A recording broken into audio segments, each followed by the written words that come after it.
बिस्मिल्लाहिर्रहमानिर्रहीम। अस्सलाम वालेकुम। Chapter number 9 transport and our topic is cardiovascular disorders. And cardiovascular disorders में जो हम देखेंगे डिसऑर्डर्स किसको हमने स्टडी करना है, atherosclerosis and arteriosclerosis. Cardiovascular disorder means के कार्डियक का वर्ड हम लोग जानते हैं किस लिए हम यूज़ करते हैं। Cardio means heart and vascular means blood vessels. Heart and blood vessels के जो डिसऑर्डर्स हैं हम उसको कलेक्टिवली क्या कहेंगे, cardiovascular disorders. That disease that involve the heart और blood vessels are collectively called cardiovascular disorders. ठीक है, हार्ट और ब्लड वेसल्स की जो डिसऑर्डर्स होंगे, डिजीज़ होंगी, उनको हम कलेक्टिवली इकट्ठा क्या कहते हैं, cardiovascular disorders. These diseases have similar causes, mechanisms and treatment. और इनका जो चाहे वो हार्ट और या ब्लड वेसल्स की डिजीज़ हों तो उनके कॉज, उनका मेकनिज़म और उनकी जो ट्रीटमेंट हैं सब सेम होती हैं। The risk factors that lead to cardiovascular disorders include advance as.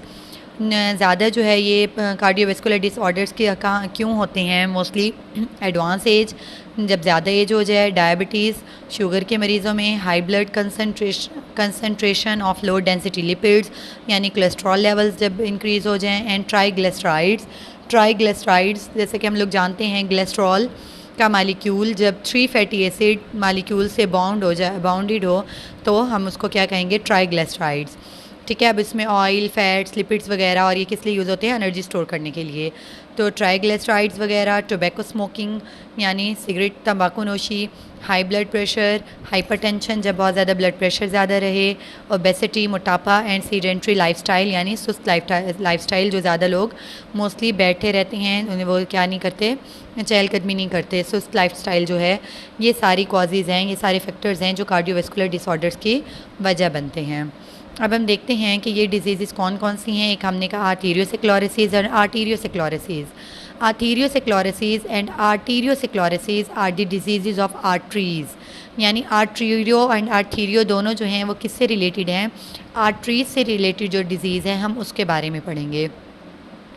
These disease also lead to heart disease, और जब आर्टरी में अगर कोई प्रॉब्लम हो तो ये किसकी तरह क्या वजह बन जाती है, हार्ट डिजीज़ की वजह बन जाती है। Atherosclerosis is commonly refer to as narrowing of arteries. Arteries का नैरो हो जाना, तंग हो जाना क्या कहलाता है, आर्थीरियोस्क्लेरोसिस कहलाता है। It is a chronic disease. Chronic means कि कॉन्टीन्यूस फॉर्मिंग, कि ये फिर बार बार होती रहती है, तो ये क्या है, क्रॉनिक डिजीज़ है। In which there is a accumulation of fatty materials, cholesterol और फैब्रिन इन आर्टरी। अब ये है क्या, आर्टीरियोस्क्लेरोसिस में हमने कहा कि आर्टरीज़ जो है नैरो हो जाती हैं। वो क्यों नैरो हो जाती हैं, उनके अंदर आर्टरीज़ के अंदर क्या हैं, जो हमारे फैटी एसिड्स हैं, फैटी मटीरियल्स होती हैं, जो कोलेस्ट्रॉल होते हैं, फैब्रिन यानी रेशा वगैरह जो होते हैं, वो आर्टरीज़ के अंदर जो है इकट्ठे होना, जमा होना शुरू हो जाते हैं। When this condition is severe, जब ये कंडीशन बहुत ज़्यादा शदीद हो जाए, arteries can no longer expand and contract properly. जब आर्टरीज़ के अंदर वाली लेयर्स में क्या होगा, एक्युमुलेशन ऑफ फैटी एसिड्स होंगी, जिसके तो क्या होगा, आर्टरीज़ में जो ब्लड सप्लाई हो रही है और वो कॉन्ट्रैक्ट और रिलैक्स हो रहे हैं तो वो प्रॉपरली नहीं होंगे।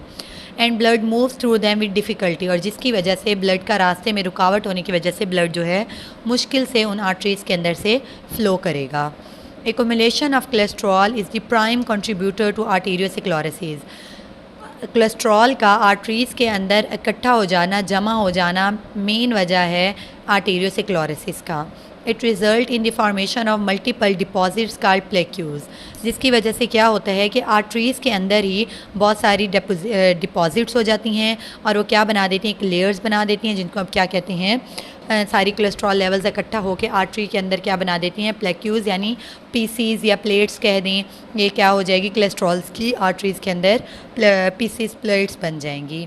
प्लेक्यूज़ can form blood clots called thrombus within artery. जब अंदर कोलेस्ट्रॉल लेवल, आर्टरी के अंदर कोलेस्ट्रॉल के प्लेक्यू होने की वजह से, रुकावट होने की वजह से ब्लड पास नहीं होगा और उसमें क्या होगा, ब्लड क्लॉटिंग होगी। उस ब्लड क्लॉट को हम क्या कहेंगे, thrombus with in the artery. If a thrombus dislodged and becomes free floating, it is called an embolus. क्या होगा कि जब वो थ्रोम्बस जो है, जो ब्लड क्लॉट बना वहाँ पे आर्टरी में, प्लेक्यू की वजह से ब्लड प्रॉपरली क्या हुआ, नहीं फ़्लो हो सका, जिसकी वजह से ब्लड क्लॉटिंग हो गई, जिसको हमने थ्रोम्बस कहा। जब वो थ्रोम्बस डिसलॉग होकर आर्टरी के अंदर ही मूव होना शुरू हो जाएगा, फ्लॉट होना शुरू हो जाएगा, तब हम उसको कहेंगे एम्बोलस।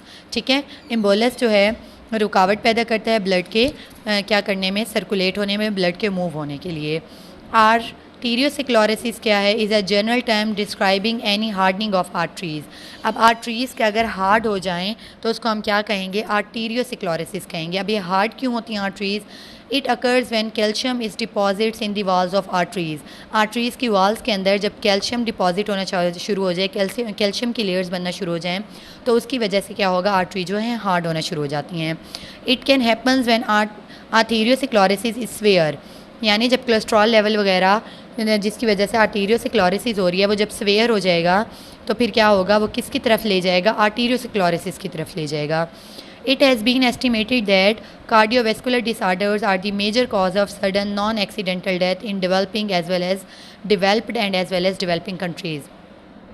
चाहे वो तरक्की याफ्ता मुल्क हैं या तरक्की पजीर हैं, डेवलप्ड और डेवलपिंग कंट्रीज़ हैं, उन सब के अंदर जो नॉन एक्सीडेंटल डेथ, जो अचानक मौत वाक़या होती है, उनमें मेन वजह जो है ये कार्डियोवैस्कुलर डिसऑर्डर्स बताए गए हैं।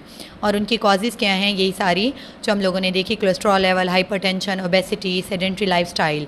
उनमें क्या होता है कि आर्टरीज़ नैरो हो जाती हैं, अंदर कोलेस्ट्रॉल लेवल्स वगैरह आर्टरीज़ में बढ़ जाता है, जिससे प्लेक्यूज़ बन जाते हैं और ब्लड फ्लो आसानी से नहीं होता, थ्रोम्बस बन जाते हैं और वो फिर ब्लड के में रुकावट पैदा करते हैं। तो आई होप एंड इंशाल्लाह आपको ये टॉपिक समझ आएगा। बेटा आपने इसको अच्छे से याद करना है और समझना है। जज़ाकल्लाह, अपना ख्याल रखिएगा। अल्लाह हाफ़िज़।